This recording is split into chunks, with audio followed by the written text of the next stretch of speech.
یہ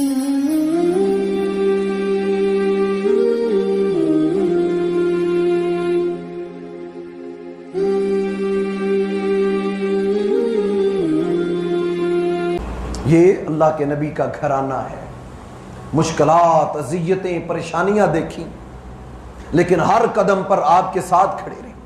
شیب ابی طالب کے محاصرے میں یہ فاطمہ رضی اللہ تعالیٰ عنہ کی اماں، یہ گھر ایسا کیوں نہ ہو، مائیں ایسی تھی. سیدہ فاطمہ کی والدہ خدیجہ بنت خویلد رضی اللہ تعالیٰ عنہ عورت کون تھی؟ عظیم ماں کی عظیم بیٹی، جس ماں نے اسلام قبول کرنے کے بعد اپنا سب کچھ اسلام پہ وار دیا. ایک مالدار عورت کی بیٹی کہ بڑے بڑے سردار جس کا مال تجارت لے کر تجارت کرنا اپنے لیے اعزاز سمجھتے تھے، اس عورت کی بیٹی، لیکن صبر، استقامت. کوئی رتبے کا کہ میرے نبی جو ہیں وہ سردار ہیں یا میرے والد جو ہیں وہ اللہ نے ان کو مقام دیا، کوئی غرور نہیں دل میں. تقوی، عاجزی، ہمیشہ ان کی ساری اللہ کے نبی صلی اللہ علیہ وسلم تربیت کیا کرتے تھے. اور آپ خیال کرتے تھے، آپ نصیحت کرتے تھے اپنی بیٹیوں کو، اپنی بیویوں کو، گھر کا ماحول، گھر کے سربراہ نے صحیح رکھنا ہے. اللہ کے نبی اپنے داماد علی کو بلا لیتے، سیدہ فاطمہ دونوں کو بلا کر پوچھا کرتے، تم تہجد پڑھتے ہو؟ نماز پڑھتے ہو؟ درہم ملا، درہم، ایک درہم گرا ہوا ملا، کھانے کے لیے کچھ نہیں تھا گھر میں. حضرت علی رضی اللہ تعالیٰ عنہ کو ملا، اٹھایا، اس کا آٹا خریدا، واپس آ گئے، لا کر اس کو پکا لیا. اب گھر میں کھانا تیار ہے، انتظار کر رہے ہیں کس کا؟ اللہ کے نبی صلی اللہ علیہ وسلم کا، کہ آپ آئیں گے. اگر اللہ کے نبی نے اجازت دے دی کہ یہ جائز ہے تو کھائیں گے، اگر اجازت نہ ملی تو ہم حرام کا نوالا اپنے منہ سے، اپنے حلق سے نیچے لے کر نہیں جائیں گے. ہے کوئی ایسا جو اپنے داماد کو یہ سمجھائے اور بیٹی کہے حرام نہیں کھلانا، تھوڑے میں گزارا کر لیں گے؟ اللہ کے نبی کا یہ گھرانہ ہے. سیدہ فاطمہ رضی اللہ تعالی عنہا شریعت کے معاملے میں، دین کے معاملے میں اطیعوا اللہ و اطیعوا الرسول، اللہ اور اس کے رسول کی اطاعت کرتی تھیں. تو یہ مقام، یہ مرتبہ اللہ نے ان کو عطا کیا. خامد لے کے آیا چیز پکانے کے لیے، کھانے کے لیے نہ بیٹوں کو دی، نہ خامد کو دی، نہ خود کھائی. کہا اللہ کے نبی آئیں گے، پوچھوں گی، اگر یہ جائز ہوا تو کھاؤں گی ورنہ نہیں کھاؤں گی. آج یہ حرام حلال کے مسئلے تو ختم ہی ہو گئے. کون پوچھتا ہے کہ یہ تمہاری کمائی حرام ہے حلال ہے؟ رشتے کرتے ہوئے آؤ، اللہ کے نبی دنیا کا سب سے حسین جوڑا، سب سے خوبصورت نکاح حضرت فاطمہ الزہرا رضی اللہ تعالی عنہا. آؤ دیکھو آج نکاح میں جو سختیاں، جو تنگیاں، لوگ قرضے اٹھا اٹھا کے، کمیٹیاں ڈال ڈال کے لوگوں کے سامنے باپ بیٹیوں کے لیے ہاتھ پھیلا پھیلا کر آج رشتے کرتے ہیں. ہم نے سنت کو چھوڑا، بھکاری بن گئے. ہم نے سنت کو چھوڑا، سال کے بعد خبر ملتی ہے جی داماد اچھا نہیں ملا، سال کے بعد خبر ملتی ہے جی بیٹی اچھی نہیں تھی ان کی. یہ باتیں کیوں سننے کو ملتی ہیں؟ ہم نے اللہ کے نبی کے گھرانے کو اپنے لیے آئیڈیل ہی نہیں مانا. آؤ دیکھو یہ گھرانہ کیسا ہے. حضرت علی رضی اللہ تعالیٰ عنہ کہتے ہیں کہ ابو بکر صدیق رضی اللہ تعالیٰ عنہ نے مجھے بھیجا، عمر نے مجھے بھیجا کہ جاؤ تم جا کر رشتے کی بات کرو اللہ کے نبی صلی اللہ علیہ وسلم سے، سیدہ فاطمہ رضی اللہ تعالیٰ عنہا کے رشتے کے لیے. کیونکہ دونوں نے رشتہ مانگا، ہر کوئی چاہتا تھا کہ ہمارا تعلق نسب اہل بیت سے جڑ جائے. تو حضرت علی رضی اللہ تعالیٰ عنہ گئے. اللہ کے نبی صلی اللہ علیہ وسلم نے پسند فرمایا، بلکہ فرمایا ابو بکر اللہ کی یہ مرضی ہے کہ فاطمہ کا اور علی رضی اللہ تعالیٰ عنہ دونوں کا نکاح کر دیا جائے.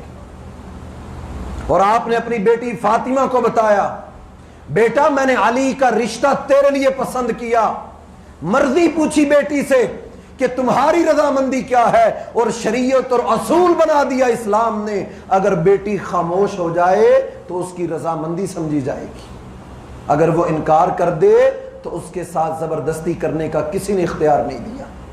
اس کو حق ہے اپنے لیے بہترین خامند کے انتخاب کا، جو اس کے دین کا، اس کی آخرت کا فکر کرنے والا ہو۔ عورت کو اللہ نے یہ حق دیا ہے، کوئی اس سے یہ حق نہیں چھین سکتا۔ ماں باپ کی ذمہ داری ہے، وہ ولی ہیں، وہ ذمہ دار ہیں، وہ ایک اچھا خاوند، اچھا شوہر کا انتخاب اپنی بیٹی کے لیے کریں، اپنے بیٹے کے لیے اس بہو کا، اس بیٹی کا انتخاب کریں جو ان کی نسلوں میں دین لے کر آئے، اسلام لے کر آئے۔ یہ ماں باپ کی ذمہ داری ہے۔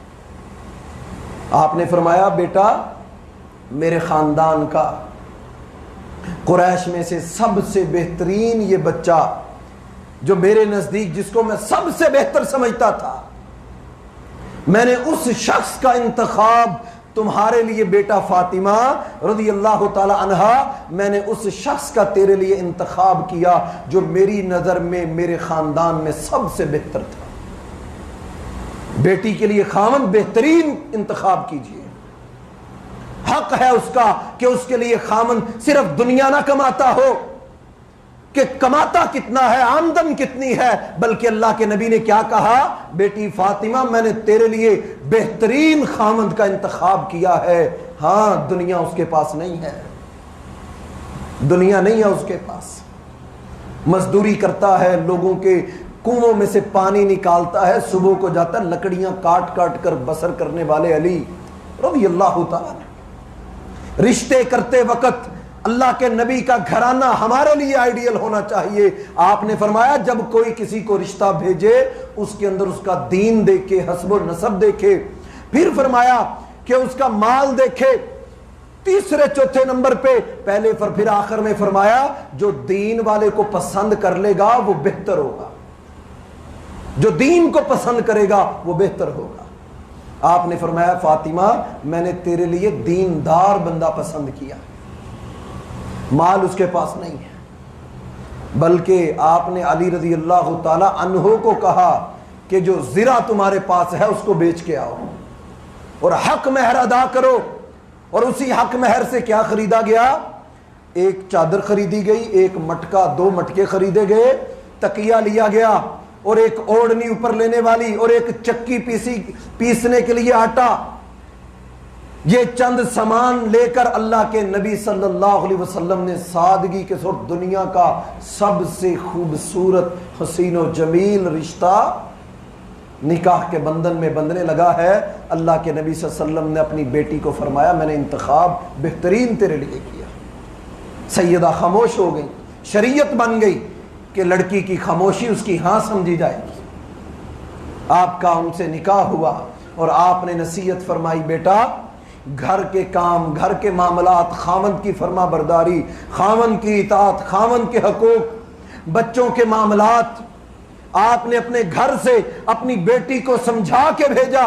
علی غریب ہے، مالدار نہیں ہے، اس سے کوئی سوال ایسے مت کرنا جو وہ پورا نہ کر سکے۔ اور کمال کی بیٹی، صبر و استقامت والی، ساری زندگی گزار دی۔ حضرت علی آ کر پوچھا کرتے گھر میں کچھ ہے تو بتا دیتی، ورنہ کبھی اپنی زبان پر شکوہ نہ لاتی، ساری زندگی گزار دی۔ ایک دن تو بیمار ہو گئیں، میں نے ایک روایت میں پڑھا اتنی بیمار کہ بیماری کے عالم میں ہلا نہیں جاتا تھا، تہجد کے وقت اٹھنا معمول تھا، نمازیں پڑھتے تھے، تہجد کا اہتمام تھا۔